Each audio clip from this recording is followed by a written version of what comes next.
জুমাবারের দিনে বেশি বেশি আল্লাহর কাছে ক্ষমা চাইবেন। আল্লাহকে বলবেন, আল্লাহ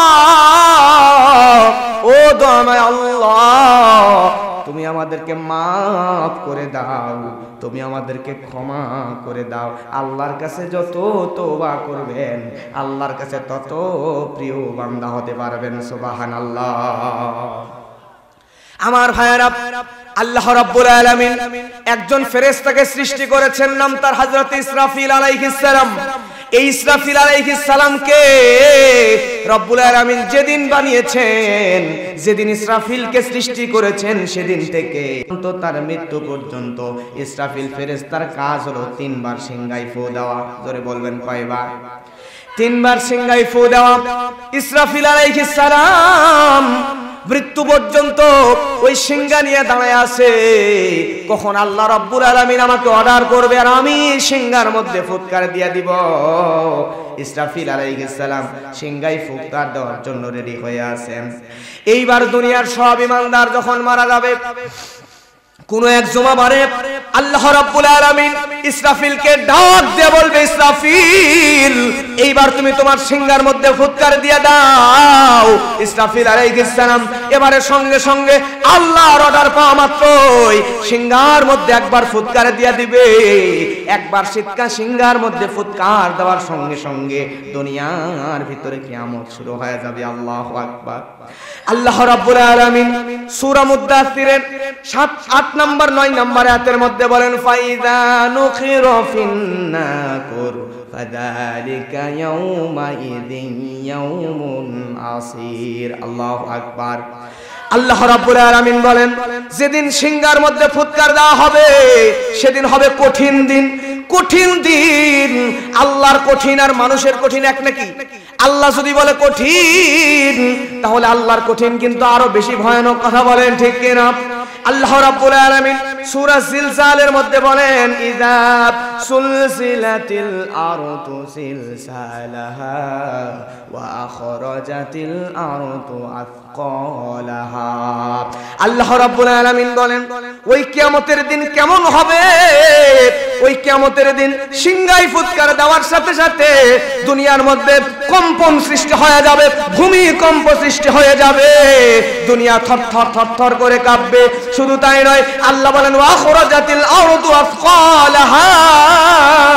দুনিয়ার মধ্যে এমন ভয়ানক ভূমিকম্প শুরু হয়ে যাবে, এই ভয়ানক ভূমিকম্পের কারণে দুনিয়াটা ফেটে চৌচির হয়ে যাবে। আর দুনিয়ার ভিতরে যত খনিজ সম্পদ আছে, দুনিয়াটা ফেটে খনিজ সম্পদগুলো জমিন বমি করে বের করে দিবে। আমার প্রিয় ভাইয়েরা, আল্লাহ রাব্বুল আলামিন এই জমিনের নিচে কত খনিজ সম্পদ দিয়ে দিয়েছেন। এই জমিনের নিচে আছে স্বর্ণের খনি, এই জমিনের নিচে আছে হীরার খনি, এই জমিনের নিচে আছে তেলের খনি, এই জমিনের নিচে আছে গ্যালভানাইজ আয়রনের খনি, এই জমিনের নিচে আল্লাহ রাব্বুল আলামিন এরকম বহু খনি দিয়ে দিয়েছেন। জমিনের নিচে রাব্বুল আলামিন ইউরেনিয়ামের খনি দিয়ে দিয়েছেন। তার মানে এই জমিনের মধ্যে যত খনি আছে, কিয়ামতের আগে আল্লাহ রাব্বুল আলামিনের অর্ডারে ইসরাফিলের সিংহায় ফুৎকারের কারণে জমিন ফেটে যাবে। জমিন ফেটে জমিনের ভিতরকার সবগুলো স্বর্ণ দলা দলা হয়ে বড় বড় ঢিপি হয়ে পাহাড় হয়ে বের হয়ে আসবে। এখন বলেন তো, আমি যদি 1 মুঠো স্বর্ণের কয়েন আপনাদের মধ্যে ফুঁকে দিই, স্বর্ণ নেওয়ার জন্য এখানে মারামারি বাঁধবে কি বাঁধবে না? যদি বলি যে যেটা পাবেন নিয়ে নেন, 1 মুঠো নিয়ে ফালায়া দিয়েছে স্বর্ণের কয়েন, এখানে গন্ডগোল বেঁধে যাবে কিনা? মারামারি শুরু হয়ে যাবে এটা নেওয়ার জন্য। কিয়ামতের দিন এমন ভয়ানক অবস্থা হবে, ওই দিন স্বর্ণের ওই বড় বড় পাহাড়গুলো জমিন ফেটে ফেটে বের হয়ে আসবে। মানুষের চোখের সামনে বিশাল বড় বড় স্বর্ণের দলা থাকবে, কিন্তু আল্লাহ রাব্বুল আলামিন ওই দিন এমন ভয়ানক পরিস্থিতি সৃষ্টি করে দিবেন, চোখের সামনে আমার আপনার স্বর্ণের দলা থাকবে, স্বর্ণের পাহাড় থাকবে, কিন্তু এই দিন মানুষেরা স্বর্ণ নেওয়ার মতো হুঁশ পাবে না। আল্লাহু আকবার। চোখের সামনে স্বর্ণের দলা থাকবে, কিন্তু স্বর্ণ নেওয়ার মতো হুঁশ পাবে না। আমার প্রিয় ভাইয়েরা, আল্লাহ রাব্বুল আলামিন বলেন, ওয়া ক্বালাল ইনসানু মা লাহা রব্বুল আলামিন বলেন ওই দিন এমন অবস্থা হয়ে যাবে মানুষেরা বলবে হায় হায় জমিনের কি হলো, জমিন কেমন এমন করে থরথর থরথর করে কাঁপে, জমিন এমন কেমন, কেন জমিন এমন করে, কারণটা কি? মানুষ সেদিন কিছু করার মতো হুঁশ পাবে না, মানুষ ভয়ের চোটে শুধু থরথর থরথর করে কাঁপবে। ওই দিন ভয়ানক অবস্থা কেমন হবে আল্লাহ রাব্বুল আলামিন সূরা হাজ্জের 1 নম্বর আয়াতের মধ্যে বলেন, আল্লাহ রাব্বুল আলামিন বলেন ইয়া আইয়ুহান নাসুত্তাকু রাব্বাকুম ইন্না সালসালাতাস সাআতি শাইউন আযীম। আল্লাহ রাব্বুল আলামিন বলেন ওই দিন এমন ভয়ানক অবস্থা হয়ে যাবে, ওই দিন এমন ভয়ানক অবস্থা হয়ে যাবে রব্বুল আলামিন নিজে বলছেন তোমরা তোমাদের আল্লাহকে ভয় করো, তোমাদের পালনকর্তাকে রবকে ভয় করো। কারণ হলো এই কিয়ামতের প্রকম্পনটা, কিয়ামতের কাঁপুনিটা এমন ভয়ানক হবে, এমন ভয়ানক হবে, এমন ভয়ানক হবে। আল্লাহর ভয়ানক বলেন তো কম ভয়ানক নাকি বেশি ভয়ানক? জোরে বলেন কম না বেশি? আল্লাহ রাব্বুল আলামিন পরের আয়াতে বলেন ইয়াউমা তারাউনাহা তাযহালু কুল্লু মুরদিআতিন আম্মা আরদাআত ওয়া তাদাউ কুল্লা যাতি হামলিন হামলাহা ওয়া তারান নাসা সুকারা ওয়া মা হুম বিসুকারা ওয়ালাকিন্না আযাবাল্লাহি শাদীদ। আল্লাহ রাব্বুল আলামিন বলছেন সূরা হাজ্জের 2 নম্বর আয়াতের মধ্যে বলেন ওই দিন এমন অবস্থা হয়ে যাবে, এমন ভয়ানক অবস্থা হয়ে যাবে, দুনিয়াতে একজন দুধের সন্তান যদি কোনো মায়ের থাকে তাহলে এই দুধের সন্তানকে জনম দুঃখিনী মা কতই না ভালোবাসে। কিন্তু আমার ভাইয়েরা কিয়ামত যখন শুরু হয়ে যাবে, জমিনের মধ্যে যখন কাঁপুনি শুরু হয়ে যাবে, এই জমিনের ভিতরকার কাঁপুনির কারণে একজন দুধের সন্তানওয়ালা মা তার সন্তানকে ভুলে যাবে। দুনিয়াতে তাকায় দেখেন ছোট্ট বাচ্চা যদি কোনো মায়ের থাকে ওই বাচ্চাকে মা কত বেশি ভালোবাসে। আমার প্রিয় ভাইয়েরা কত বেশি ওই সন্তানকে মা ভালোবাসে, কারণ আমি নিজেই এটা দেখেছি, আপনারাও হয়তো জানেন। যদি কোনো ছোট্ট বাচ্চা দুধের সন্তান যদি মায়ের থাকে তাহলে ওই মা যদি ওয়াশরুমের মধ্যেও যায়, তারপরে ওয়াশরুমে গেলেও বারবার ওই দরওয়াজাটা একটু একটু করে ফাঁকা ফাঁকা করে দেখে আমার কলিজার টুকরার সন্তান, সে আমার কলিজার টুকরার সন্তান বিছানা থেকে পড়ে গেল কিনা, কান্না শুরু করে দিল কিনা। বাথরুম থেকে বারবার দরজা ফাঁকা ফাঁকা করে করে বাচ্চাটাকে দেখে। শুধু তাই নয়, তরকারি রান্না করার জন্য মা যখন রান্নাঘরের মধ্যে যায়, রান্নাঘরের মধ্যে গেলেও মা ওই সন্তানকে এক হাতে কোলের মধ্যে নেয় আর এক হাত দিয়ে চামচ দিয়ে রান্না করে, কারণ আমার বাবাটা যদি কান্না শুরু করে দেয় সে তো কষ্ট পাবে। তাহলে জনম দুঃখিনী মা সন্তানকে কত ভালোবাসে।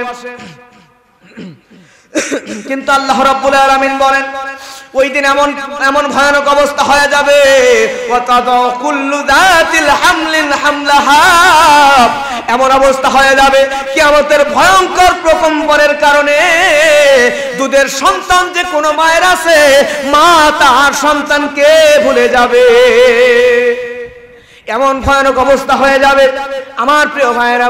সেই দিন যেই নারীগুলা 9 মাস 10 মাসের গর্ভবতী, যেই নারীদের পেটের মধ্যে 5 মাস 6 মাস 7 মাসের সন্তান আছে, ওই দুনিয়াটা এমন ভাবে কিয়ামতের দিনে ঝাঁকুনি দিয়া দিবে, এমন ভাবে কিয়ামতের দিনে ঝাঁকুনি দিয়া দিবে। ওই দিনে ওই ঝাঁকুনির কারণে ওই মায়েদের গর্ভপাত হয়ে জমিনের মধ্যে সন্তান বের হয়ে যাবে। আমার প্রিয় ভাইয়ের এমন ভয়ানক অবস্থা সেদিন হয়ে যাবে। শুধু তাই নয়, আল্লাহ আয়াতের শেষের অংশে বলছেন ওই দিন মানুষেরা মদ খাবে না, গাঞ্জা খাবে না, ইয়াবা খাবে না, ফেনসিডিল খাবে না, কোনো মাদক নেশাদ্রব্য পান করবে না। তারপর ওই দিন এমন ভয়ানক অবস্থা হয়ে যাবে দুনিয়ার মানুষেরা নেশা না করেও মাতালের মতো এক জায়গা থেকে আরেক জায়গায় ছুটাছুটি করতে থাকবে। মানুষ নেশা করবে না কিন্তু মাতাল হয়ে যাবে, আল্লাহ রাব্বুল আলামিন এটাই বলছেন। আর মানে দুনিয়ার মানুষরা বুঝতে পারবে কিয়ামতের দিনে, তারা বুঝবে আজকেই আমাদের শেষ দিন, আর আমরা বাঁচবো না। আমি আপনি যদি এখন এই মুহূর্তে জানতে পারি কিছুক্ষণ পর মালাকুল মাউত আমাদের কাছে চলে আসবে, আমাদের জান কবজ করার জন্য চলে আসবে। তাহলে কিন্তু মালাকুল মাউত আসার এই খবর জানলে, মৃত্যুবরণ কিছুক্ষণ পরে করবে এটা জানলে, সর্বপ্রথম কিন্তু আমরা বাড়িতে চলে যাব। সর্বপ্রথম বাড়িতে চলে যাব আমাদের সন্তানদের পিতামাতার সঙ্গে দেখা করার জন্য, ঠিক না? সর্বপ্রথম বাড়িতে চলে যাব আমার প্রিয় ভাইয়েরা।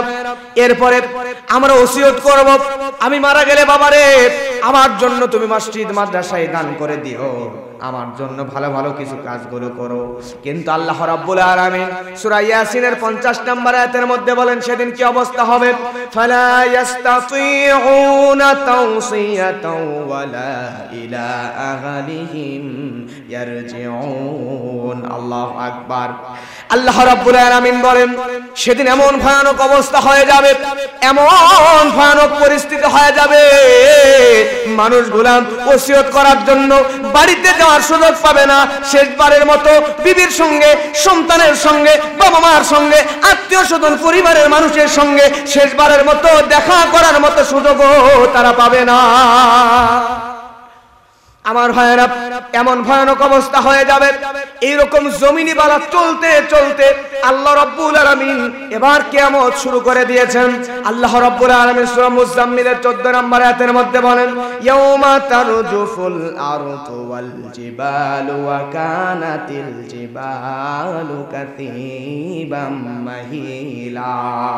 আল্লাহ রাব্বুল আলামিন বলেন সেদিন এমন একটা অবস্থা হয়ে যাবে দুনিয়াতে, ওই দুনিয়ার জমিনটা থরথর করে কাঁপবে। আর দুনিয়াতে বড় বড় যে পাহাড়গুলো আছে, মাউন্ট এভারেস্টের মতো বড় পাহাড়, হিমালয় পর্বতের মতো বিশাল বড় বড় পাহাড়, উহুদ পাহাড়ের মতো 12 কিলোমিটার লম্বা পাহাড়, সব পাহাড়গুলা বালির মতো কেঁপে কেঁপে কেঁপে কেঁপে বালির মতো, বালিকা রষ্টির মতো জমিনের মধ্যে উঠতে থাকবে। আল্লাহু আকবার। আমার প্রিয় ভাইয়েরা, এমন ভয়ানক পরিস্থিতি সেদিন হয়ে যাবে। আল্লাহ রাব্বুল আলামিন বলেন এইবার জমিনে বালা চলতে চলতে আল্লাহ রাব্বুল আলামিন ইসরাফিল আলাইহিস সালাম কে বলবে, ইসরাফিল এইবারে তুমি দ্বিতীয়বার সিংহের মধ্যে ফুৎকার দিয়া দাও। ইসরাফিল আলাইহিস সালাম দ্বিতীয়বার ফুৎকার দিয়া দিবে। সূরা তুরের 9 নম্বর আয়াতের মধ্যে আল্লাহ বলেন ইসরাফিল যখন দ্বিতীয় ফুৎকার দিয়ে দিবে, আল্লাহ রাব্বুল আলামিন বলেন ইয়াউমা তামুরুস সামাউ মাউরা। আল্লাহ রাব্বুল আলামিন বলেন দ্বিতীয়বার ফুৎকার দেওয়ার সঙ্গে সঙ্গে অবস্থাটা হয়ে যাবে এমন, দ্বিতীয়বার ফুৎকার দিলে এতক্ষণ চলেছে জমিনি বালা, এতক্ষণ পর্যন্ত জমিন কেঁপেছে, জমিন ফেটে গিয়েছে, পাহাড়গুলো বালির মতো হয়ে গিয়েছে। কিন্তু ইসরাফিলের দ্বিতীয় নাম্বার ফুৎকার দেওয়ার সাথে সাথে আল্লাহ বলেন ওই আসমানটাকে, আল্লাহ বলেন ইয়াউমা তামুরুস সামাউ মাউরা। আল্লাহ বলেন দ্বিতীয় ফুৎকার দেওয়ার সাথে সাথে আল্লাহ রাব্বুল আলামিন ওই আসমানটাকেও ফেটে 2 ভাগ করে দিবেন। এতক্ষণ চলছে জমিনি বালা, এবার শুরু হয়ে যাবে আসমানি বালা। আসমান ফেটে যাবে। আসমান যদি ফেটে যায়, আসমানের প্রথম আসমানের নিচে আছে সূর্য, প্রথম আসমানের নিচে আছে নক্ষত্র গ্রহগুলা, চন্দ্র তারকা সব প্রথম আসমানের নিচে আছে। প্রথম আসমান যখন আসমানগুলো ফেটে যাবে, আসমান ফেটে যাওয়ার পরে ওই সবগুলো দুনিয়ার জমিনে পড়া শুরু করবে। বিজ্ঞানীরা তো বলছেন ওই সূর্যটা পৃথিবীর চাইতে 13 লক্ষ গুণ বড়, 13 লক্ষ গুণ বড়। দুনিয়ার চাইতে, পৃথিবীর চাইতে 13 লক্ষ গুণ বড় সূর্য যদি দুনিয়ার মানুষের মধ্যে ভেঙে পড়ে যায়, তাহলে মানুষের অবস্থাটা কি হবে? নক্ষত্রগুলো খুলে খুলে পড়ে গেলে আমাদের কি অবস্থা হবে? আল্লাহ রাব্বুল আলামিন বলেন ইযাশ শামসু কুওয়িরাত ওয়া ইযান নুজুমু কাদারাত ওয়া ইযাল জিবালু সুয়িরাত। আল্লাহ রাব্বুল আলামিন বলেন এমন অবস্থা হয়ে যাবে সেদিন আমার ভাইয়েরা, ওই সূর্য, আল্লাহ তো বলছেন ইযাশ শামসু কুওয়িরাত, ওই সূর্য আলোহীন হয়ে যাবে, নক্ষত্রগুলো মলিন হয়ে যাবে, দুনিয়ার পাহাড়গুলো অপসারিত হয়ে যাবে, এমন অবস্থা হয়ে যাবে আমার প্রিয় ভাইয়েরা।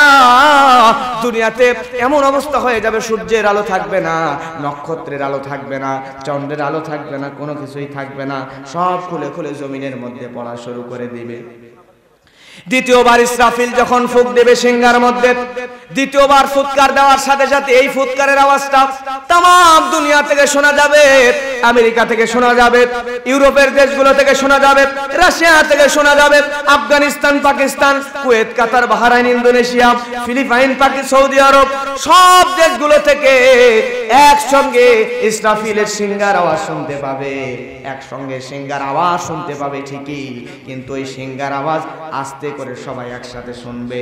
কিন্তু আস্তে আস্তে সময় যত বাড়বে ওই সিংহার আওয়াজের তীব্রতা তত বাড়বে, এত বেশি হয়ে যাবে, সিংহার আওয়াজের তীব্রতা এত বেশি হয়ে যাবে। আল্লাহ রাব্বুল আলামিন সূরা জুমারের 68 নম্বর আয়াতের মধ্যে বলেন, ওয়ানুফিখা ফিস সূরি ফাসাইকা মান ফিস সামাওয়াতি ওয়া মান ফিল আরদ ইল্লা মান শাআল্লাহ সুম্মা নুফিখা ফীহি উখরা ফাইযা হুম কিয়ামুন ইয়ানদুরুন। আল্লাহ রাব্বুল আলামিন বলেন, যখন ওই ইসরাফিলের আওয়াজ तमाम পৃথিবীর মানুষেরা একসঙ্গে শুনতে পাবে, তখন এমন ভয়ানক অবস্থা হয়ে যাবে, সিংহার ফুৎকারের ফলে আসমান এবং জমিনের মধ্যে যা আছে যারা আছে সবগুলো একসঙ্গে বেহুশ হয়ে জমিনের মধ্যে পড়ে যাবে। সিংহায় ফুৎকারের কারণে কেউ আর বেঁচে থাকবে না, মানুষ, জিন, ফেরেশতা সব আস্তে আস্তে করে মারা যাবে। সেই দিন শুধুমাত্র 12 জন জীবিত থাকবে। জোরে বলবেন কয়জন? আরো জোরে বলেন কয়জন? সবাই মারা যাবে, শুধুমাত্র 12 জন জীবিত থাকবে। আমার ভাইয়েরা, এই 12 জনের মধ্যে 8 জন হলো আল্লাহর ফেরেশতাদের সর্দার, এই 4 জন হলো হযরতে জিবরাইল আলাইহিস সালাম, হযরতে মালাকুল মউত, এরপরে 3য় নাম্বার হযরতে ইসরাফিল আলাইহিস সালাম, আর 4র্থ নম্বরে হলো হযরতে মিকাইল আলাইহিস সালাম। এই 4 জন, আর বাকি 8 জন হলো আল্লাহর আরশ বহনকারী ফেরেশতা। আল্লাহ রাব্বুল আলামিন সূরা হাক্কা 17 নম্বর আয়াতের মধ্যে বলেন, ওয়াল মালাকু আলা আরজাইহা ওয়া ইয়াহমিলু আরশা রাব্বিকা। আল্লাহ বলছেন আরশা রাব্বিকা ফাওকাহুম ইয়াওমা ইযিন সামানিয়া। আল্লাহ রাব্বুল আলামিন বলেন, ওই দিন এমন অবস্থা হয়ে যাবে, দুনিয়ার জমিনে এমন ভয়ানক অবস্থা হয়ে যাবে, সব মারা যাবে, কেউ বেঁচে থাকবে না, কেউ জীবিত থাকবে না, শুধুমাত্র 8 জন ফেরেশতা আল্লাহর আরশকে তাদের কাঁধের উপরে বহন করবে। সুবহানাল্লাহ। মোট বেঁচে থাকবে 12 জন, 12 জনের মধ্যে 8 জন আরশ বহনকারী ফেরেশতা। সব নবমণ্ডল ভূমণ্ডলের সব যখন মারা যাবে, মারা যাওয়ার পরে এইবার আল্লাহ রাব্বুল আলামিন ফেরেশতাদেরকে ডাক দিয়ে বলবে, ফেরেশতা মালাকুল মউতকে ডাক দিয়ে বলবে, মালাকুল মউত তুমি এবার, দুনিয়াতে তো আর কেউ নাই, আমার মহব্বতের ইমানদার বান্দাও নাই, মুমিন বান্দা নাই, দুনিয়াতে যেহেতু কেউ নেই, কেউ নেই, তাহলে ওই আমার আরশ বহনকারী 8 জন ফেরেশতার আর দরকার নাই। তুমি এই মুহূর্তে আমার এই মহব্বত, আমার আরশ বহনকারী ওই 8 জন ফেরেশতারও জানটা কবজ করে নাও। হযরতে মালাকুল মউত এবার আল্লাহর আরশ বহনকারী ওই 8 জন ফেরেশতারও জানটা কবজ করে নিবে। জোরে বলেন আল্লাহু আকবার। আমার ভাইয়েরা, মালাকুল মউত যখন আল্লাহর আরশ বহনকারী 8 জন ফেরেশতার জান কবজ করে নেবে, নেওয়ার পরে এবারে আল্লাহ রাব্বুল আলামিন মালাকুল মউতকে ডাক দিয়ে বলবে, মালাকুল মউত এইবারে তুমি যেহেতু দুনিয়া নাই, আমার মহব্বতের বান্দা নাই, আমার ইমানদার বান্দা নাই, আমার দুনিয়াতে যেহেতু আমার প্রিয় বান্দাগুলো নাই, অতএব তো দুনিয়ার মধ্যে খাবার দাবারের দরকার নাই, দুনিয়ার মধ্যে ফসলের দরকার নাই, দুনিয়ার মধ্যে তো চাষাবাদের দরকার নাই, যেহেতু ফসলের দরকার নাই, রহমত নিয়ামতের দরকার আর নাই, দুনিয়া তো ধ্বংস হয়ে গেছে, কিয়ামত হয়ে গেছে, তাহলে দুনিয়ার মধ্যে কিচ্ছুর দরকার নাই, যেহেতু ফসলের দরকার নাই, মেঘ বৃষ্টির দরকার, দুনিয়াতে মেঘ বৃষ্টির দরকার নাই। এজন্য আল্লাহ বলবেন, রে মালাকুল মউত, যেহেতু দুনিয়াতে আর মেঘ বৃষ্টির দরকার নাই, অতএব আমার ফেরেশতা মেঘ বৃষ্টির ফেরেশতা হযরতে মিকাইলেরও জানটা তুমি কবজ করে নাও। আল্লাহু আকবার। আমার প্রিয় ভাইরা, এবারে যখন আল্লাহ রাব্বুল আলামিন ওই মেঘ বৃষ্টির ফেরেশতা মিকাইল আলাইহিস সালামের জানটাও কবজ করতে বলবেন।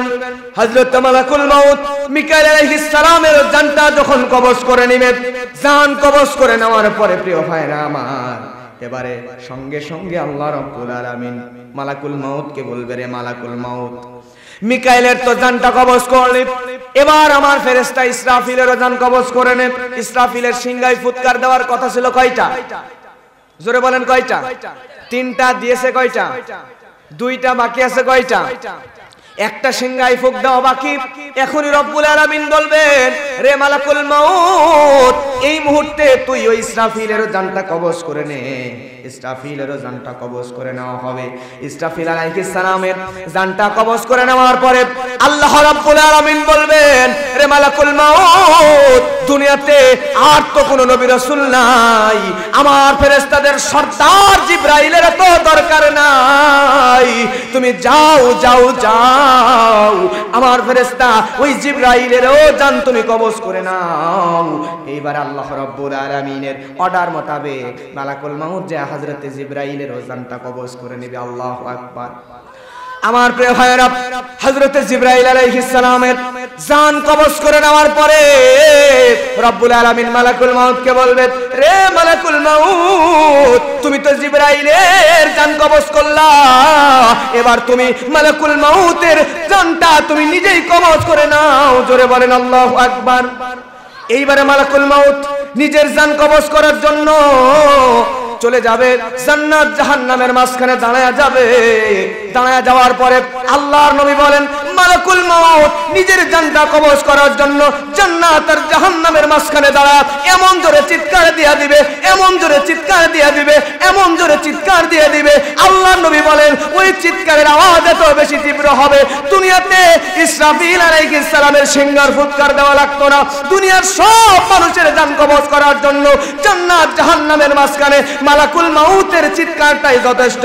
মালাকুল মউতের চিৎকার যদি দুনিয়ার মানুষরা শুনতো, ইসরাফিলের সিংহার আওয়াজ লাগতো না। ওই আওয়াজের কারণে, চিৎকারের কারণে দুনিয়ার মানুষরা কানের তালা ফেটে জমিনে বেহুশ হয়ে পড়ে মরে যেত। নিজের জানটা নেওয়ার জন্য এত জোরে চিৎকার দিয়ে দিবে, তারপরেও মালাকুল মউতের জানটা কবজ হবে না। এবার মালাকুল মউত নিজের জানটা কবজ করার জন্য চলে যাবে, নিজের জানটা কবজ করার জন্য নিজের জিহ্বাটা বের করবে। মালাকুল মউত নিজের জিহ্বাটা বের করার পরে জিহ্বাটা খপ করে ধরে নিবে। ধরে নেওয়ার পরে টান দিয়ে বের করে ছিঁড়ে ফেলার চেষ্টা করবে। জিহ্বা টান দিয়ে ছিঁড়ে ফেলবে, তারপরে মালাকুল মউতের জানটা কবজ হবে না। এবার মালাকুল মউত এমন কষ্ট যন্ত্রণায় ভুগবে, নিজের জানটা, মৃত্যুর ফেরেশতা নিজেকে মৃত্যু দেওয়ার প্রচেষ্টা চালাচ্ছে নিজের জানটা কবজ করার জন্য। মালাকুল মউত হাতটা এবার তার কলিজা বরাবর দিয়া এমন জোরে কলিজা বরাবর ঠাস করে কলিজা ধরে টান দিয়ে কলিজা বের করে নিবে। তারপরে মালাকুল মউতের কলিজা ছিঁড়ে ফেলবে, যন্ত্রণা ঠিকই পাবে, কিন্তু মালাকুল মউতের মৃত্যু হবে না। মালাকুল মউত আল্লাহ সুবহানাহু ওয়া তাআলার কাছে গিয়ে বলবে, আল্লাহ রাব্বুল আলামিন, মৃত্যু যন্ত্রণা এত কঠিন, মৃত্যুর যন্ত্রণা এত কষ্ট, আমি মালাকুল মউত এটা যদি আগে জানতাম, অন্তত আমি এই মৃত্যুর দায়িত্বটা আমি নিতাম, মৃত্যু দেওয়ার দায়িত্ব আমি নিতাম না। আল্লাহ রাব্বুল আলামিন কোনোভাবেই তো আমি মালাকুল মউতের মৃত্যু হয় না। আল্লাহ তুমি আমার মৃত্যুটা দিয়ে দাও, সহজ করে নাও। আল্লাহ রাব্বুল আলামিন মালাকুল মউতকে উদ্দেশ্য করে এবার বলবে, রে মালাকুল মউত, তুই মরে যা। আল্লাহ মরে যা বলতে দেরি হবে, মরে যা বলার সঙ্গে সঙ্গে মালাকুল মউত জমিনে পড়ে মরে যাবে। এবার বলেন তো আর আছে কয়জন? জোরে বলেন আছে কয়জন? আর কিন্তু দুনিয়াতে আসমানে কোথাও আর কেউ নাই, আছেন একজন। জোরে বলেন নাম কি? আর জোরে বলেন কে? একজন আছেন, শুধুমাত্র আল্লাহ। আল্লাহ রাব্বুল আলামিন সূরা কসসের 88 নম্বর আয়াতের মধ্যে আল্লাহ বলেন, ওয়ালা তাদউ মা'আল্লাহি ইলাহান আখার লা ইলাহা ইল্লা হুয়া কুল্লু শাইইন হালিকুন ইল্লা ওয়াজহাহু লাহুল হুকমু ওয়া ইলাইহি তুরজাউন। আল্লাহু আকবার। আল্লাহ রাব্বুল আলামিন বলেন, এইবারে আল্লাহ আল্লাহর নবীকে উদ্দেশ্য করে বলেন, নবী আপনি আমি আল্লাহ ছাড়া আর কাউকে উপাস্য বলে গ্রহণ করবেন না, কারণ হলো আমি আল্লাহ ছাড়া কিন্তু আর কোনো উপাস্য ইলাহ নাই। আল্লাহ বলেন সেই দিন আল্লাহর সত্তা ব্যতীত আর কোনো কিছু অবশিষ্ট থাকবে। ওই দিন হলো সেই দিন কিয়ামতের পরে আল্লাহ রাব্বুল আলামিন ছাড়া আর কিছু দুনিয়াতে থাকবে, সব ধ্বংস হয়ে গেছে। মানুষও নাই, জিনও নাই, ফেরেশতাও নাই, কেউ নাই।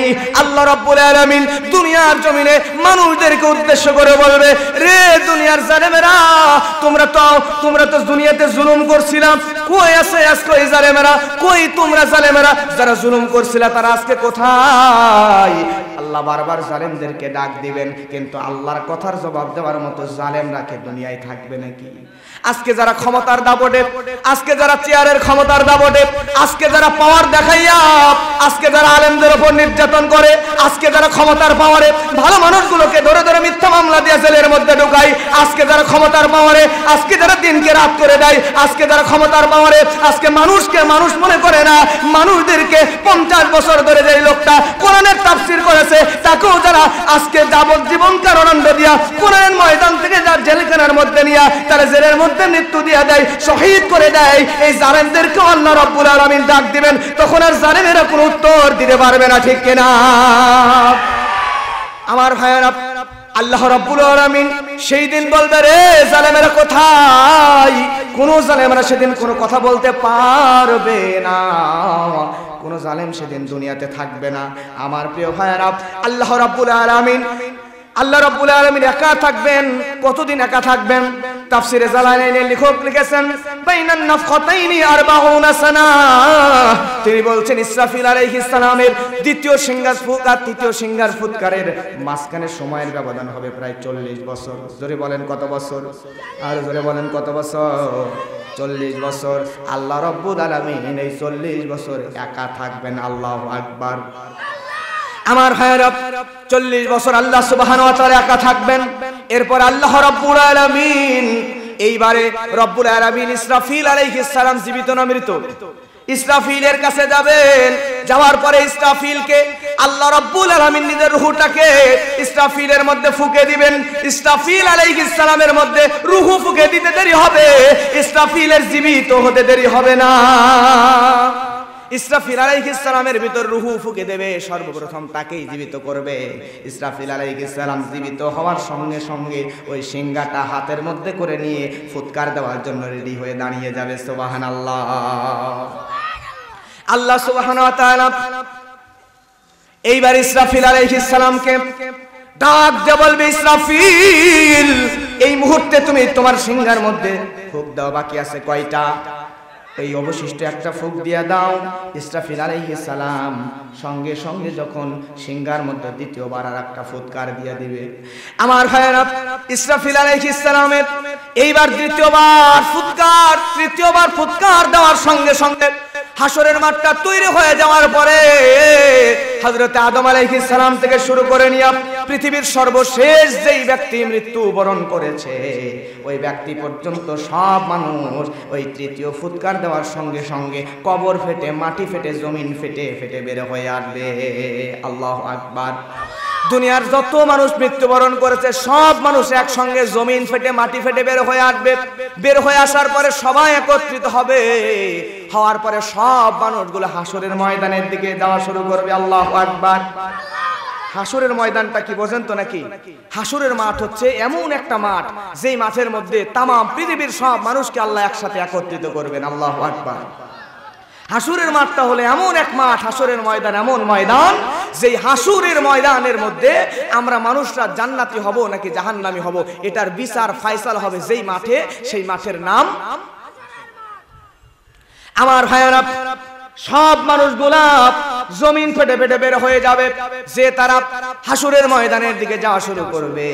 কিন্তু আল্লাহর নবী বলেন তারা সব মানুষগুলা হাসরের ময়দানের দিকে রওনা করবে ঠিকই, কিন্তু আল্লাহ তাদেরকে 3টা ভাগে ভাগ করে দিবেন। জোরে বলবেন কয়টা? আল্লাহ সুবহানাহু ওয়া তাআলা তাদেরকে 3টা ভাগে ভাগ করে দিবেন। তিরমিজির হাদিস, আল্লাহর নবী বলেন ইহশারুন নাসু ইয়াউমাল কিয়ামাতি সালাসাত আসনাফ সিনফাম মুশাতাও ওয়া সিনফাম রুকবানা ওয়া সিনফান আলা ওয়ুজুহিহিম। আল্লাহর নবী বলেন ওই দিন মানুষদেরকে আল্লাহ রাব্বুল আলামিন কিয়ামতের ময়দানে তিনটা ভাগে ভাগ করে দিবে, তিনটা ভাগে ভাগ করে দিবে। এই তিনটা ভাগের মধ্যে প্রথম নাম্বার তারা হেঁটে হেঁটে হাসরের ময়দানে যাবে। কি করে যাবে? হেঁটে হেঁটে হাসরের ময়দানে যাবে।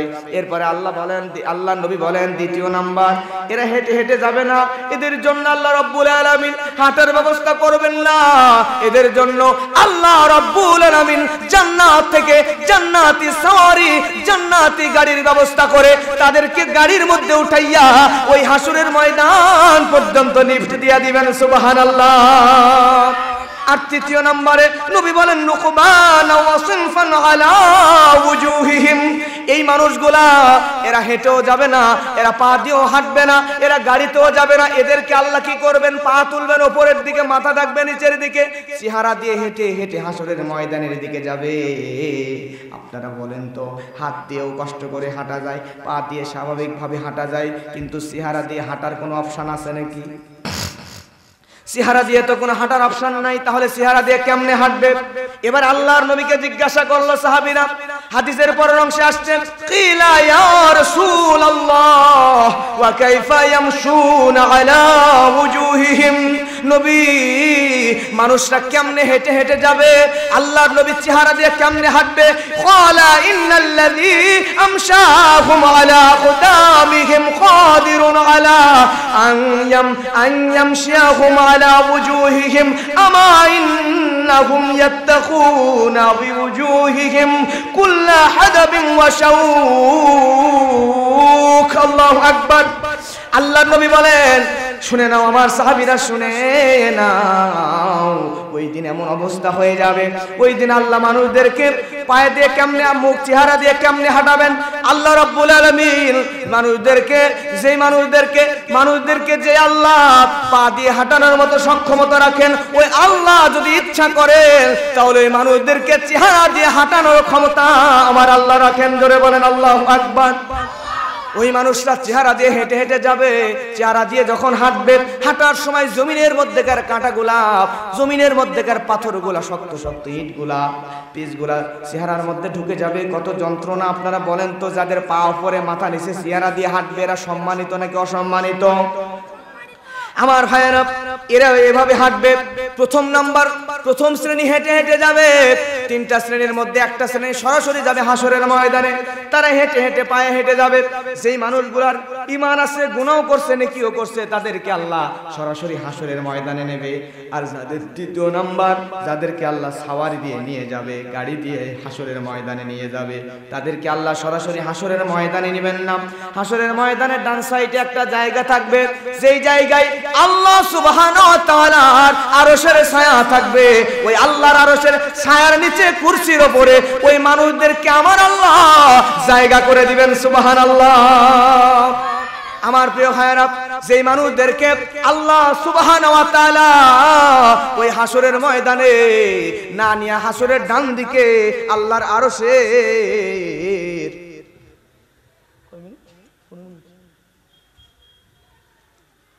10:15 শেষ করে দিই, তাই না? ঠিক আছে, আসলে শেষ করে দেব। কষ্ট হয় আপনাদের? দোয়া করে দিব। চলে যায়, আমি তাড়াতাড়ি নিয়ে আসি। আমার প্রিয় ভাইয়েরা লক্ষ্য করেন, এইবারে অবস্থা হবে এরকম।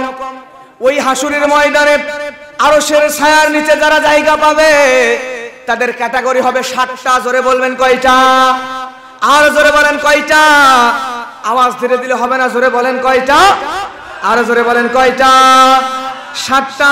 এই 7 ক্যাটাগরির মধ্যে যদি আমি আপনি থেকে যাই, আল্লাহ রাব্বুল আলামিন আমাকে আপনাকেও জান্নাতি ওই জায়গায় করে জায়গা করে দিবেন আরশের ছায়ার নিচে। সুবহানাল্লাহ। আমার ভাইয়েরা, এই 7 শ্রেণীর মধ্যে 1 নাম্বার হলো ইমামুল আদল, ন্যায় পরায়ণ শাসক। যেই লোকটা অন্যায় করে না, অন্যায় বিচার করে না, অন্যায়কে সাপোর্ট করে না, মানুষের মধ্যে ন্যায় বিচার যেই বিচারক করে দেয়, ওই বিচারককে, ওই নেতাকে, ওই শাসককে আল্লাহ রাব্বুল আলামিন হাসরের ময়দানে ওই আরশের ছায়ার নিচে কুরসির উপরে জায়গা করে দিবেন। এরপরে 2 নাম্বার হলো এই যে স্মার্টফোনের মাধ্যমে গুনাহ করা যায়, যেই যুবকগুলা গুনাহ করবে না, সেই যুবকগুলা জিনা বা বিচারের মধ্যে যাবে না, গুনার মধ্যে যাবে না, সেই যুবকগুলা তার যৌবনটা ইবাদতের মধ্যে কাটায় দেয়, ওই যুবকদেরকে আল্লাহ রাব্বুল আলামিন ওই যৌবনের ইবাদতের কারণে আল্লাহ রাব্বুল আলামিন আরশের ছায়ার নিচে জায়গা করে দিবেন। এরপরে 3 নাম্বার হলো যেই মানুষগুলা হৃদয় মসজিদের সঙ্গে ঝুলানো থাকে, যেই মানুষগুলা হৃদয়টা মসজিদের সঙ্গে ঝুলানো থাকে, মসজিদ থেকে নামাজ পড়ে আসার পরে আবার মনটা বলে কখন আযান দেয়, আবার মসজিদে কখন যাব। মসজিদের প্রতি যেই মানুষের ভালোবাসা যত বেশি, আল্লাহ নবী বলেন ওই লোকটাকেও আল্লাহ রাব্বুল আলামিন আল্লাহ ওই আরশের ছায়ার নিচে জায়গা করে দিবেন। আমার প্রিয় ভাইয়েরা লক্ষ্য করেন, এইবারে 4 নাম্বার হলো আল্লাহ নবী তো বলছেন আফদালুল আমালি হুব্বু ফিল্লাহি ওয়া বুগযু ফিল্লাহ, সবচাইতে উত্তম আমল হলো সেইটা আল্লাহর জন্যই কাউকে ভালোবাসা, আল্লাহর জন্যই কাউকে ঘৃণা করা। আল্লাহর নবী বলেন যে মানুষগুলা আল্লাহর জন্যই মানুষকে ভালোবাসবে, যে মানুষগুলা আল্লাহর জন্য একজন আরেকজনকে ভালোবাসবে, আল্লাহর জন্য একত্রিত হবে, আল্লাহর জন্য বিচ্ছিন্ন হয়ে যাবে যেই মানুষগুলা, আল্লাহ রাব্বুল আলামিন বলেন এই মানুষদেরকে আল্লাহ রাব্বুল আলামিন ওই কঠিন হাসুরের মুসিবতের দিনে আল্লাহর আরশের ছায়ার নিচে জায়গা করে দিবে। আমার ভাইয়েরা এরপরে 5 নাম্বার হলো আমার প্রিয় ভাইয়েরা 5 নাম্বার, যেই যুবককে কোন নির্জনে একাকী, কোন মানুষজন কেউ নাই এমন একাকী জায়গায় কোন সুন্দরী তরুণী তন্নি যুবতী নারী কোন যুবককে জিনা করার জন্য আহ্বান করেছে, যুবকের সুযোগ আছে, দুনিয়ার কেউ দেখতেছে না, দুনিয়ার কেউ দেখতে পাবে না, এমন জায়গায় সুন্দরী তরুণী তন্নি নারী জিনার অফার করেছে, করার পরে যুবক বলেছে না আমি জিনা করব না। জিনার সুযোগ থাকার পরেও, জিনা করার ব্যভিচার করার মতো সুযোগ থাকার পরেও যেই যুবকগুলা জিনা থেকে ফিরে আসে, ওই যুবকদেরকে আল্লাহ রাব্বুল আলামিন ওই হাসরের ময়দানে আল্লাহর আরশের ছায়ার নিচে কুরসির উপরে জায়গা করে দিবেন। সুবহানাল্লাহ। এরপরে আমার ভাইয়েরা 6 নাম্বার হলো দান তো গোপনেও করা যায়, প্রকাশ্যও করা যায়। আল্লাহর নবী বলে যে মানুষটা ডান হাতে কি দান করলো বাম হাত তা জানে না, ওই মানুষকে আল্লাহ রাব্বুল আলামিন ওই কঠিন মুসিবতের সময় আরশের ছায়ার নিচে জায়গা দিয়ে দিবেন। আমার ভাইয়েরা এরপরে লক্ষ্য করেন 7 নাম্বার হলো যেই মানুষগুলা আল্লাহ সুবহানাহু ওয়া তাআলার ভয়ে একাকী নির্জনে কাঁদে, এই মানুষদেরকেও আরশের নিচে ছায়া করে দিবেন কে? এবার বলেন তো যে 7টা ক্যাটাগরির মানুষ আল্লাহর আরশের নিচে ছায়া পাবে, ওই মানুষগুলার হিসাব সহজ হবে না কঠিন হবে? আল্লাহ রাব্বুল আলামিন সূরা আল-ইনশিকার 8 নম্বর আয়াতের মধ্যে বলেন ফাসাউফা ইউহাসাবু হিসাবান ইয়াসীরা। আল্লাহ রাব্বুল আলামিন বলেন তাদের হিসাব আল্লাহ সুবহানাহু ওয়া তাআলা সহজ করে দিবেন। ঈমানদারদের আমলনামা আল্লাহ দেখবেন কিন্তু খুলবেন না। আল্লাহু আকবার। কারণ আল্লাহ রাব্বুল আলামিন যদি কারো ঈমানদার কোন ঈমানদারের আমলনামা একবার খুলে বসে, তাহলে তারও কিন্তু বাঁচার কোনো উপায় নাই। এখানে আমরা কিন্তু একটা ভুল দোয়া করি, আল্লাহর কাছে বলি আল্লাহ তুমি বিনা হিসাবে জান্নাত দাও, এ দোয়া আমরা করি না? কিন্তু আসলে বিনা হিসাবে কিন্তু জান্নাত নাই, বিনা হিসাবে জাহান্নাম আছে, বিনা হিসাবে জান্নাত নাই। জান্নাতে যারা যাবে সবার হিসাব হবে, কিন্তু হিসাবটা ঈমানদারদের জন্য, মুমিন মুত্তাকিদের জন্য আল্লাহ সহজ করে দিবেন। আমলনামা আল্লাহ দেখবেন কিন্তু খুলবেন না, কারণ আল্লাহ যদি কারো আমলনামা খুলে সে যত বড় মাপের ঈমানদার হোক তার বিপদ। জোরে বলেন আছে না নাই? বাংলাদেশে একটা সংস্থা আছে দুদক, নাম শুনেন নাই? কালো টাকার অনুসন্ধানে যদি কোনো ব্যক্তিকে ধরে, তার টাকা যদি সূক্ষ্ম হিসাব বের করতে চায়, যারেই দুদকে ধরবে তার টাকা পয়সা সব রেখে বিদেশে পালানো লাগে। কথা বলেন ঠিক কিনা? দুদক ধরলে যদি সম্পদ ফেলে বিদেশে পালান লাগে, তাহলে আমার আল্লাহ যদি কাউরে ধরে তাহলে তার কি অবস্থা হবে বলেন? যত বড় ঈমানদার হোক তার কিন্তু বিপদ হবে, কারণ মানুষের প্রত্যেকটা কথা আল্লাহ সুবহানাহু ওয়া তাআলা রেকর্ড করে রাখেন। কথা বলেন ঠিক কিনা? আল্লাহ রাব্বুল আলামিন সূরা কফের 18 নম্বর আয়াতে বলেন মা ইয়ালফিযু মিন কাওলিন ইল্লা লাদাইহি রাকিবুন আতীদ। আল্লাহ রাব্বুল আলামিন বলেন, আমি আল্লাহ রাব্বুল আলামিন সদা সর্বদা দুইজন প্রহরীকে, দুইজন ফেরেশতাকে প্রস্তুত করে রেখেছি। আমি আল্লাহ দুইজন ফেরেশতাকে সদা সর্বদা প্রস্তুত করে রেখেছি। আমি আল্লাহ রাব্বুল আলামিন সব কথাগুলোকে, সব কিছু রেকর্ড করার জন্য। জোরে বলেন আল্লাহু আকবার। তার মানে দুনিয়ার মানুষদের সবকিছু দুইটা ফেরেশতা সর্বদা সদা রেকর্ড করছে। আমার প্রিয় ভাইয়েরা, আপনি আপনার বন্ধুর কাছে একটা কথা বলেছেন, বলার পরে সে শুনতে পায় নাই, বুঝতেও পারে নাই, সে আপনাকে জিজ্ঞাসা করলো কি বললা আবার বলো, আপনি আর বললেন না, সে কি শুনলো? শুনে নাই। কিন্তু আল্লাহ বলছেন, মা ইয়ালফিযু মিন কাউলিন ইল্লা লাদাইহি রাকিবুন আতীদ। আল্লাহ বলছেন, তুমি যা বললা, আপনি যেটা বললেন, সে যদি শুনতে নাও পাই, দুইজন ফেরেশতা আছে সর্বদা রেকর্ড করে। আপনি যা বললেন সামনের লোকটা শুনে নাই, কিন্তু মুখ দিয়ে বের হওয়ার সঙ্গে সঙ্গে আল্লাহর ফেরেশতারা ওইটা রেকর্ড করে নিয়েছেন। আল্লাহু আকবার। এজন্য মুখ দিয়ে যেটাই বের করবেন, যে কথাই মুখ দিয়ে বের করবেন, বের করার আগে ভেবে চিন্তে বের করার দরকার। করে বলেন আছে না নাই? কারণ আপনার প্রত্যেকটা কথা, প্রত্যেকটা পদক্ষেপ সব কিছু রেকর্ড হয়।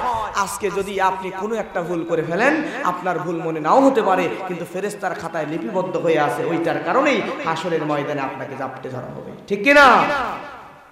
আমার প্রিয় ভাইয়েরা, এবার আসেন নাম্বার 3। কয় নাম্বার? 3 নাম্বার।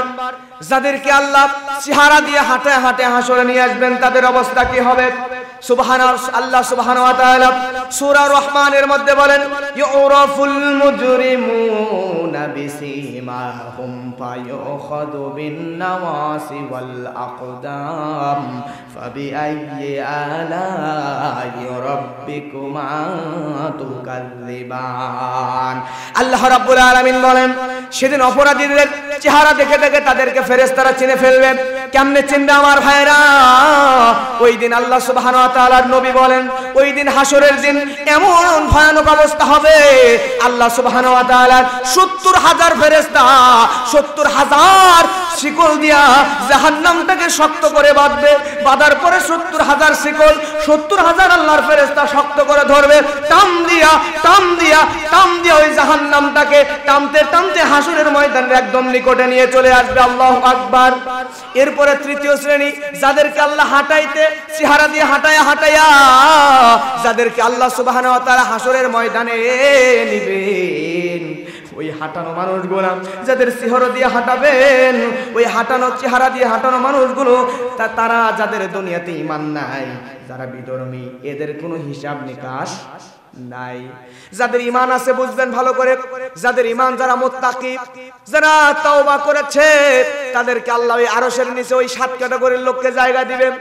আর যারা আমাদের মতো সাধারণ মানুষ, যাদের ঈমানও আছে, গুনাহও আছে, নেকিও আছে, তাদেরকে আল্লাহ সরাসরি হাসরের ময়দানে উঠাবেন। আর যেই মানুষগুলা ঈমানই নাই, ঈমানই আনে নাই, ওই মানুষদেরকে আল্লাহ বলছেন, ইউরাফুল মুজরিমুনা বিসীমাহুম ফায়ুখাযু বিন-নাওয়াসি ওয়াল আকদাম। আল্লাহ বলছেন ওদের অবস্থা হবে এমন, ওদের চেহারা দেখবে, দেখার পরে ফেরেশতারা চিনে ফেলবে, চুলের মুঠি ধরবে, আর পা ধরবে, ঠ্যাং ধরবে, টান দিয়া ঈমান যাদের নাই তাদেরকে নিয়ে ওই জাহান্নামের মধ্যে ফেলায়া দিবে। তাহলে যাদের ঈমান নাই তাদের কোনো হিসাব ছাড়াই জাহান্নামের মধ্যে চলে যাবে। আর যাদের ঈমান আছে, গুনাহ আছে, নেকিও আছে, তাদেরকে নিবে কই? হাসরের ময়দানে। কেমনে হাসরের ময়দানে নেবেন? আল্লাহর নবী বলেন, ইউহশারুন নাস ইয়াউমাল কিয়ামাহ হুফাতান উরাতান গুরলা। আল্লাহর নবী বলেন, ওই দিন হাসরের ময়দানে যাদেরকে নেওয়া হবে, ওই মানুষগুলোকে খালি পায়ে খাতনা বিহীন ভাবে উঠানো হবে। শরীরের মধ্যে কোনো কাপড় চোপড় থাকবে? ওই দিন মনে হয় পায়ের মধ্যে বাটা জুতা দিবে, বাবর, অ্যাপেক্স, কোনো জুতা নিয়ে যেতে দিবে না। তাহলে আমাদের কি অবস্থা হবে ওই দিন? আম্মা জান আয়েশা নবীকে বলেন, ইয়া রাসূলুল্লাহ, ইয়া হাবিবাল্লাহ, আল্লাহর নবী গো আপনি একটু বলেন, ওই হাসরের ময়দানে আমাদেরকে যদি কাপড় ছাড়া ওঠানো হয় তাহলে তো আমার লজ্জা লাগবে, আল্লাহর নবী বলে আয়েশা তুমি কোন হাসরের ময়দানের কথা বলো? কাপড় ছাড়া লজ্জা লাগবে কি লাগবে না পরের কথা। ওই হাসরের ময়দানটা এমন ভয়ানক হবে, এমন ভয়ানক হবে, এমন ভয়ানক হবে, কোন মানুষের দিকে তাকানোর হুঁশ পর্যন্ত পাবে না, এমন ভয়ানক হবে। আল্লাহর নবী মুহাম্মদ সাল্লাল্লাহু আলাইহি ওয়াসাল্লাম বলেন হাসরের মাঠটা কেমন হবে? ইহশারুন নাস ইয়াউমাল কিয়ামাতি আলা আরতি বাইদা আফরা কাকুরসাতিন নাখিয়িন। আল্লাহর নবী মুহাম্মদ সাল্লাল্লাহু আলাইহি ওয়াসাল্লাম বলেন হাসরের মাঠটা কেমন হবে? আমার সমাজে নারীরা যখন রুটি বানায়, রুটি বানানোর সময় ওই রুটিটা যেমন একদম গোল মসৃণ করে লেবেল করে দেয়, হাসরের ময়দানটা রুটির মতো লেবেল হবে, গোল হবে। হাদিসের মধ্যে আল্লাহ নবী দুইটা শব্দ উচ্চারণ করেছেন, বাইদা আফরা। নবী বলেন হাসরের ময়দানের রং হবে দুইটা। জোরে বলেন কয়টা? দুইটা। আল্লাহর নবী বলেন একটা হলো সাদা আর একটা হলো লাল। সাদা লাল রং যদি আপনি মিক্সড করে দেন, এক জায়গায় করে দেন, তাহলে সাদা লাল রং মিক্সড করে দিলে দুইটা রং মিলে নতুন একটা রং তৈরি হয়ে যায়। এই রংটা হলো তামা কালার। কি কালার? তামা রং। হাসরের ময়দানটা হবে তামার। কিসের?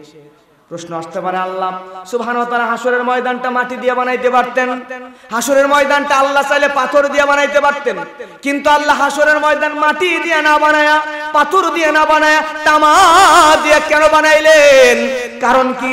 আল্লাহ সুবহানাহু ওয়া তাআলা কেন বানাবেন? কারণ বর্তমান সময়ের বিজ্ঞানীরা গবেষণা করে বলছেন দুনিয়াতে যত পদার্থ আল্লাহ রাব্বুল আলামিন বানাইছে, এই সব পদার্থের মধ্যে সবচাইতে বেশি তাপ পরিবাহী ক্ষমতা যেইটার মধ্যে তার নাম হলো তামা। এই তারের মধ্যে যেইটা আছে নাম কি? তামা।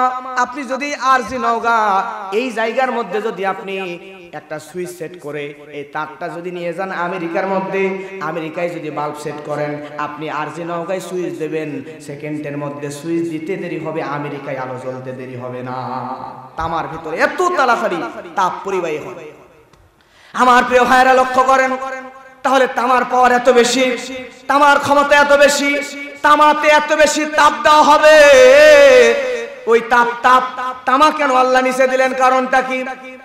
বিজ্ঞানীরা গবেষণা করে বলছেন এই দুনিয়া থেকে সূর্যের দূরত্ব হলো 9,30,00,000 মাইল। তাহলে চিন্তা করে দেখেন, নিচে তামা, তামার উপরে পায়ে জুতা আছে, অ্যাপেক্স বাবর আছে, পায়ের নিচে জুতা নাই, খালি পা। ওই সূর্যটা মাথার কাছে চলে আসবে। লক্ষ্য করেন বিজ্ঞানীরা বলছে দুনিয়া থেকে সূর্যের দূরত্ব 9,30,00,000 মাইল। 9,30,00,000 মাইল দূরের সূর্য যখন চৈত্র মাসে একটুখানি বেশি তাপ দেয়া দেয়, জনজীবন অতিষ্ঠ হয়ে যায়। বড় লোকরা এসির মধ্যে থেকে বের হতেই পারে না, সাধারণ মানুষটা ফ্যান থেকে দূরে যাইতেই পারে না। গত রমজান মাসে যখন 40 ডিগ্রি সেলসিয়াস তাপমাত্রা উঠছিল, আমি নিজে দেখছি রাস্তার পিচ গলে গেছে। এমন হয় কিনা? রাস্তার পিচ গলে গেছে। প্রিয় ভাইরা আমার, তাহলে লক্ষ্য করে দেখেন ওই সূর্য 9,30,00,000 মাইল দূরে থেকে তাপ দিলে রাস্তার পিচ গলে যায়। চৈত্র মাসে কুকুরগুলো হাঁপাতে হাঁপাতে হাঁপাতে জিহ্বা দিয়ে টপ টপ টপ টপ করে ঘাম পানিগুলো জমিনের মধ্যে পড়ে।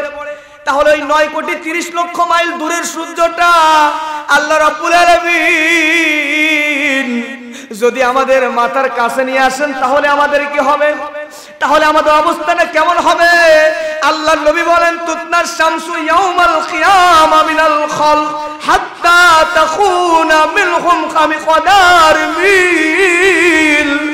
আল্লাহর নবী বলেন মিল, মিলুন শব্দ দ্বারা এখানে 1 মাইলকে বোঝাইছেন, আবার আরবি গ্রামার অনুযায়ী আরবি ভাষায় এই শব্দ দিয়া আরাবিয়ানরা মিল শব্দ দিয়া সুরমাদানির শলাকাকে বোঝায়।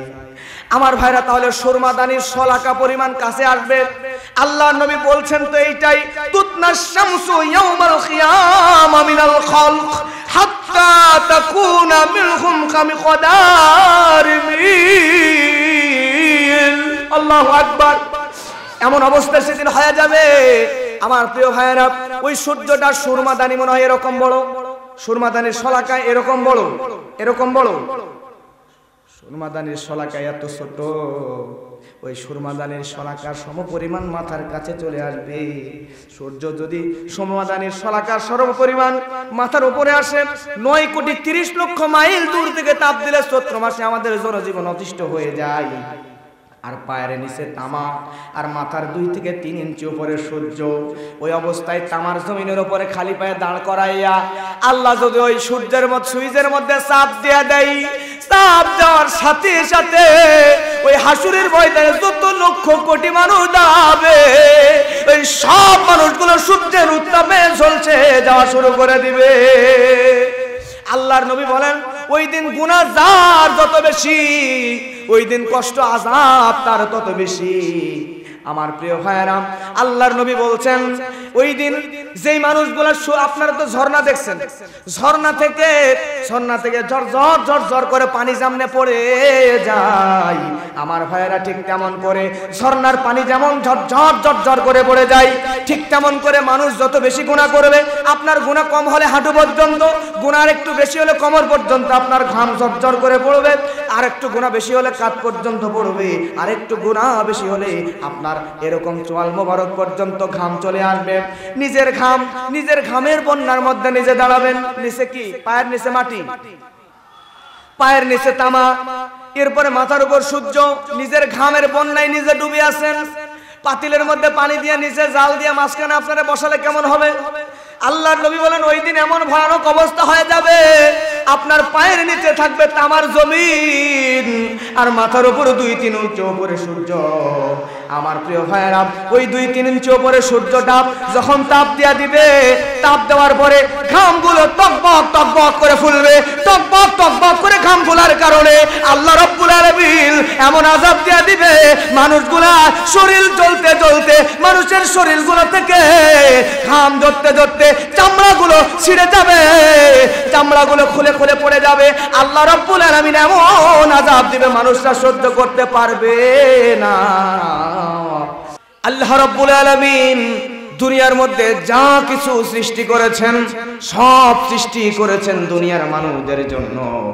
এবার আমরা জানবো, আল্লাহ দুনিয়া সৃষ্টি করলেন মানুষদের জন্য, মানুষ সৃষ্টি করলেন কার জন্য?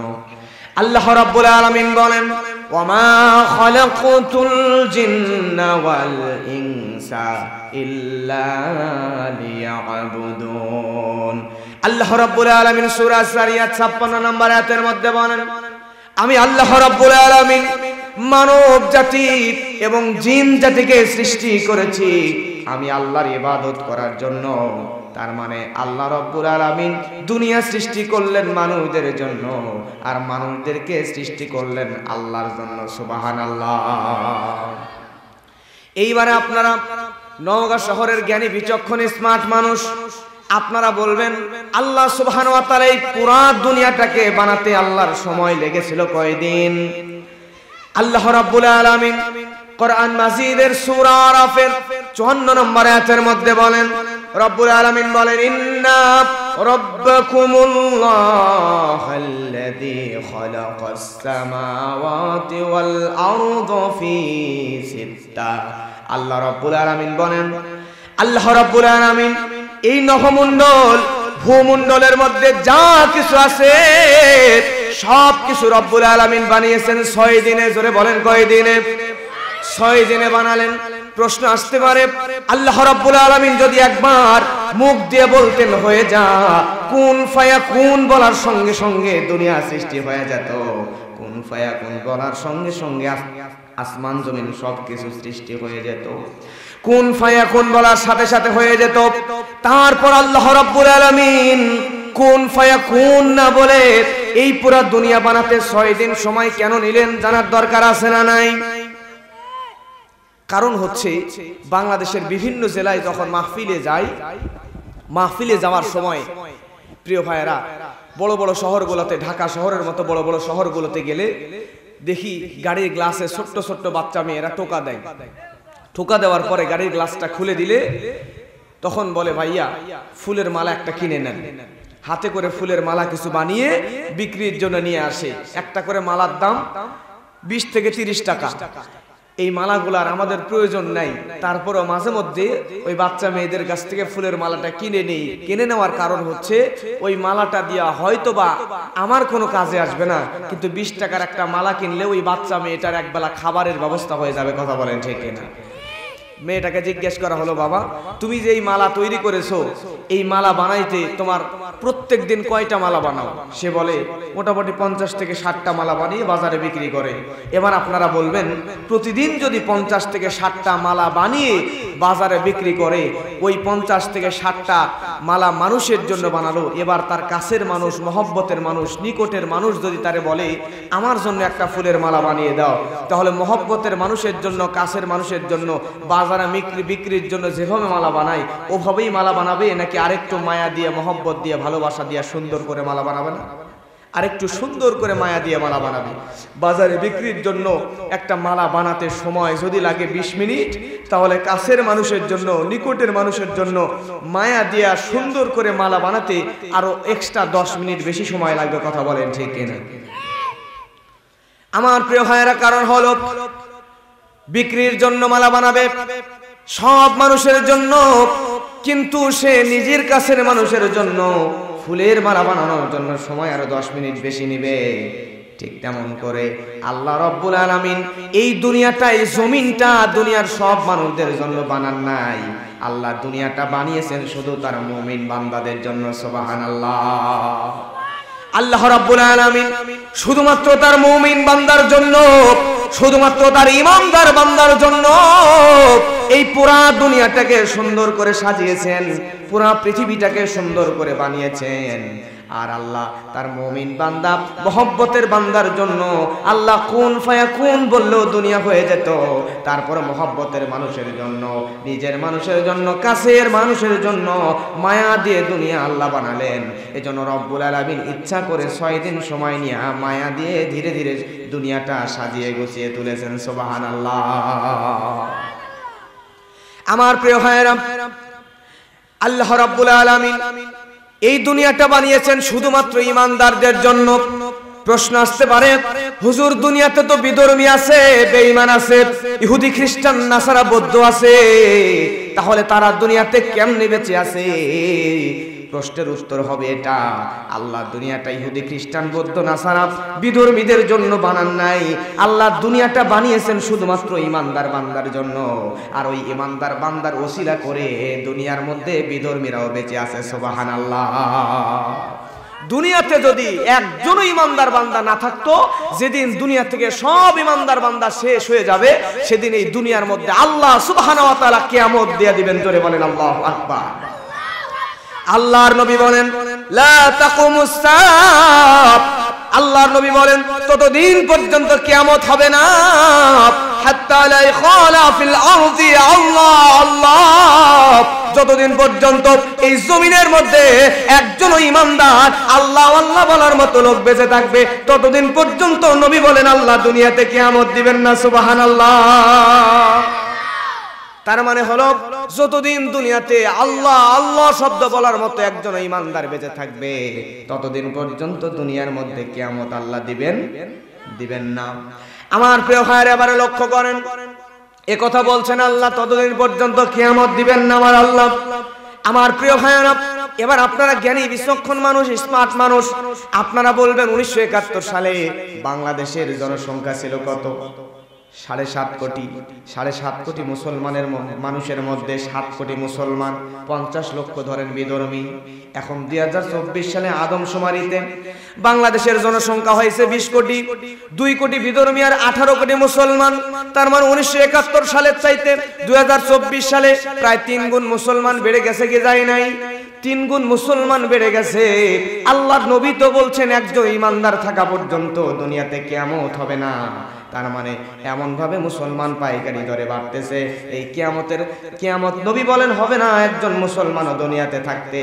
আর দুনিয়াতে এত বেশি মুসলমান বাড়তেছে, ঈমানদার বাড়তেছে, তার মানে মনে হয় কিয়ামত পিছায়া যাচ্ছে নাকি? মুসলমান তো বাড়তেছে, 3 গুণ বেড়ে গেছে, 50 সাল আস্তে আস্তে আরো বাড়বে, কিয়ামত তাহলে পিছাচ্ছে না?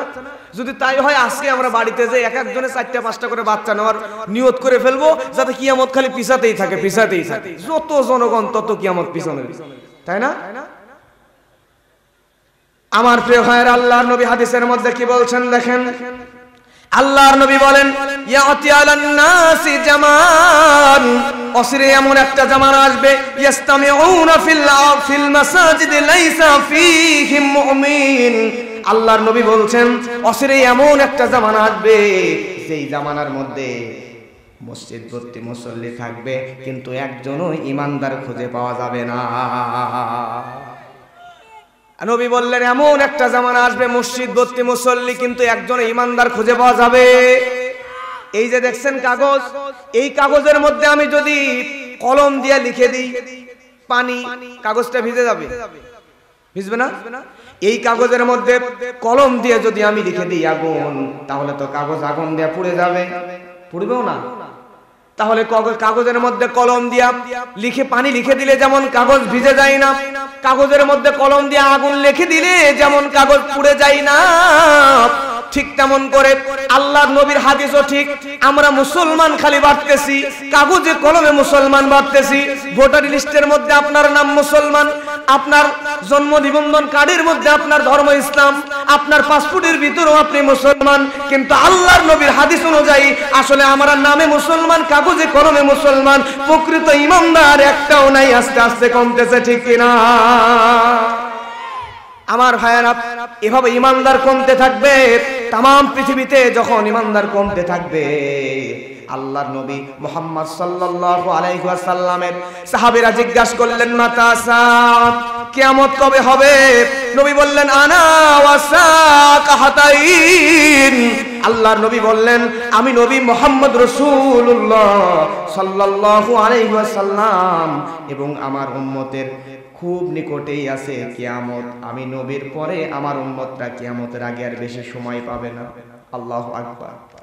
আল্লাহর নবী এমন কথা বললেন প্রিয় ভাইয়েরা আমার, তার মানে কিয়ামতের আগে সর্বপ্রথম আলামত হলো মুসলমানদের মধ্যে ইমানদার কমতে থাকবে, মুসলমান কমবে না। এখন সারা পৃথিবীর মধ্যে 200 কোটি মুসলমান আছে, মুসলমানের সংখ্যা আস্তে আস্তে বাড়তে থাকবে কিন্তু ইমানদার কমবে। মসজিদ ভর্তি মুসল্লি থাকবে কিন্তু ইমানদার একজনও থাকবে না। নবী কিন্তু বলেন নাই ওই মসজিদের ইমাম সাহেব, মুয়াজ্জিম সাহেব, সভাপতি বাদ দিয়ে আর কেউ ইমানদার থাকবে না, এমন করে খাস করে কারো কথা বলেন নাই। নবী আমভাবে বলেছেন মসজিদ ভর্তি মুসল্লি থাকবে, কেউ ইমানদার থাকবে না। তার মানে মসজিদের ইমাম, সভাপতি, মুয়াজ্জিম, সেক্রেটারি কারো ইমান থাকবে না, ঠিক কিনা?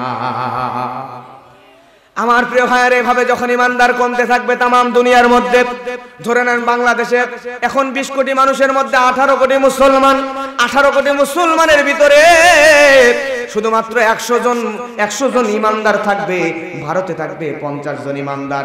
মনে করেন আফগানিস্তান, পাকিস্তান, কুয়েত, কাতার, বাহরাইন, ইন্দোনেশিয়া, সৌদি আরব, দুবাই, ফিলিপাইন, রাশিয়া, আমেরিকা, তামাম পৃথিবীর মধ্যে তামাম পৃথিবীর সব মুসলমান ইমানদার মিলিয়ে মুসলমান থাকবে অনেক, কিন্তু তামাম পৃথিবী মিলে ইমানদার ধরে নেন হয়ে যাবে 4-5 হাজার। কত?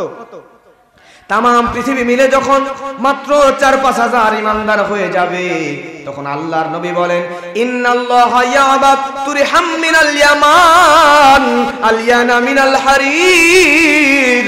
আল্লাহর নবী বলেন যখন তামাম পৃথিবীর মুসলমান কমে যাবে, মুসলমান কমে যাওয়ার পরে আল্লাহর নবী বলেন তখন এমন একটা অবস্থা হয়ে যাবে যেই সময় আল্লাহ রাব্বুল আলামিন ওই ইয়ামান দেশের মধ্যে থেকে একটা মৃদু হাওয়া পাঠিয়ে দিবেন, একটা মৃদু বাতাস পাঠিয়ে দেবেন। যেই মৃদু হাওয়াটা, যেই মৃদু বাতাসটা তামাম পৃথিবীর মধ্যে দৌড়াবে। আল্লাহর নবী বলেন মিম্মা শারিকিল আরদি ইলা মাগরিবিহা।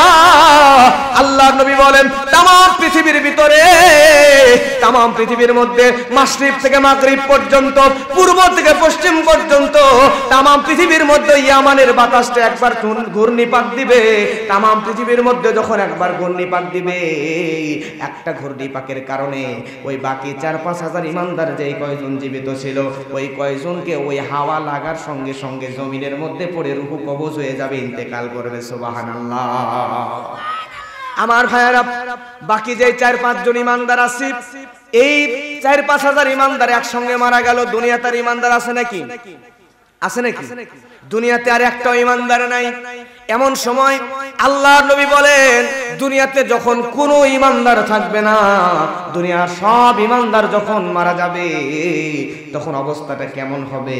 আমার প্রিয় ভাইরা, আল্লাহর নবী মুহাম্মদ সাল্লাল্লাহু আলাইহি ওয়াসাল্লাম তিনি বলছেন, আল্লাহর নবী হযরত আদম আলাইহিস সালামকে আল্লাহ রাব্বুল আলামিন তার ভিতরে রূহ যেদিন ফুঁকে দিয়েছিল, ওই দিনটা ছিল জুমাবার। হযরত আদমকে জান্নাত থেকে দুনিয়াতে পাঠিয়েছিল, ওই দিনটাও ছিল জুমাবার। হযরত আদমকে দুনিয়াতে যেদিন জানটা কবজ করা হয়েছিল, ওই দিনটাও ছিল জুমাবার। আল্লাহর নবী মুহাম্মদ সাল্লাল্লাহু আলাইহি ওয়াসাল্লাম বলেন, আল্লাহর নবী হযরতে আদমের জান কবজ করা হয়েছিল যেই দিন জুমাবারে, ওই দিন দুনিয়াতে কোনো এক শুক্রবারে আল্লাহ রাব্বুল আলামিন কিয়ামত সংগঠিত করে দিবে। তার মানে এই কোনো এক জুমাবারে, কোনো এক শুক্রবারের দিনে এই দুনিয়ার মধ্যে কিয়ামত হয়ে যাবে। তাহলে এই শুক্রবারের দিনে, জুমাবারের দিনে কিয়ামতের ভয় আল্লাহর কাছে বেশি বেশি তাওবা করার, ইস্তেগফার করার দরকার আছে না নাই?